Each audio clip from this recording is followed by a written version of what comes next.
বাংলাদেশ জাতীয় পার্টি বিজেপির চেয়ারম্যান ও সাবেক সংসদ সদস্য ব্যারিস্টার আন্দালিব রহমান পার্থের 5 দিনের রিমান্ড মঞ্জুর করেছেন আদালত। রাজধানীর বনানী সেতু ভবনে হামলা ও ভাঙচুরের মামলায় এই রিমান্ড মঞ্জুর করেন আদালত। বৃহস্পতিবার ঢাকার অতিরিক্ত চিফ মেট্রোপলিটন ম্যাজিস্ট্রেট মোহাম্মদ সুলতান সোহাগ উদ্দিনের আদালতে শুনানি শেষে রিমান্ড মঞ্জুর করা হয়। এর আগে গত বৃহস্পতিবার সকালে রাজধানীর গুলশানের বাসা থেকে আন্দালিব রহমান পার্থকে গ্রেপ্তার করে গোয়েন্দা পুলিশ। সাবেক এই সংসদ সদস্যকে মহাখালীতে সেতু ভবনে হামলা চালিয়ে ভাঙচুর ও অগ্নিসংযোগের মামলায় গ্রেপ্তার করা হয় বলে জানান ঢাকা মহানগর পুলিশের গোয়েন্দা বিভাগের উপকমিশনার জয়নুল আবেদিন। পরে এই মামলায় জিজ্ঞাসাবাদের জন্য আন্দালিব রহমান পার্থকে 10 দিনের রিমান্ড চেয়ে আদালতে আবেদন করে গোয়েন্দা পুলিশ।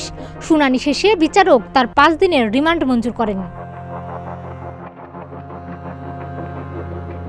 শুনানিতে আন্দালিব রহমান পার্থের আইনজীবীরা আদালতকে বলেন, 2018 সালের পর থেকে তাদের মক্কেলের বিএনপি জামায়াত ইসলামীর রাজনীতির সঙ্গে সম্পর্ক নেই।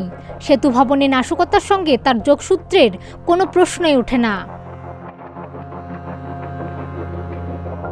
শুনানির এক পর্যায়ে আন্দালিব রহমান পার্থ আদালতকে বলেন, রাজনৈতিক জীবনে তিনি অনেকের বিশ্বাসের জায়গায় যেতে পেরেছেন। তিনি বাংলাদেশে ইতিবাচক রাজনীতি করেন। তার সঙ্গে কোনো অন্যায় আচরণ হলে তা অন্য যারা ইতিবাচক রাজনীতি করেন তাদের জন্য খারাপ দৃষ্টান্ত হয়ে থাকবে। সম্প্রতি কোটা সংস্কারের দাবিতে আন্দোলনরত শিক্ষার্থীদের পক্ষে সামাজিক যোগাযোগ মাধ্যম ফেসবুকে পোস্ট দিয়েছেন ব্যারিস্টার পার্থ। এজন্য তাকে আটক করা হতে পারে বলে পরিবার ও দলের পক্ষ থেকে অভিযোগও করা হয়েছিল। কোটা সংস্কার আন্দোলন ঘিরে ঢাকাসহ দেশের বিভিন্ন জায়গায় হামলা, ভাঙচুর, সংঘর্ষ ও অগ্নিসংযোগের ঘটনা ঘটে। সেতু ভবনে 2 দিন হামলা চালিয়ে অর্ধশতাধিক গাড়িতে আগুন দেওয়া হয়। আগুনে পুড়িয়ে দেওয়া হয়েছে অফিস ভবনও। নাশকতার এসব ঘটনায় দেশজুড়ে গ্রেপ্তার অভিযান চালাচ্ছে আইনশৃঙ্খলা রক্ষাকারী বাহিনী। গত মঙ্গলবার রাত থেকে গত বুধবার দুপুর পর্যন্ত সময়ে সারা দেশে আইনশৃঙ্খলা রক্ষাকারী বাহিনীর অভিযানে প্রায় 1400 জনকে গ্রেপ্তার করা হয়েছে। এর মধ্যে রাজধানী ঢাকায় গ্রেপ্তার করা হয়েছে 641 জনকে।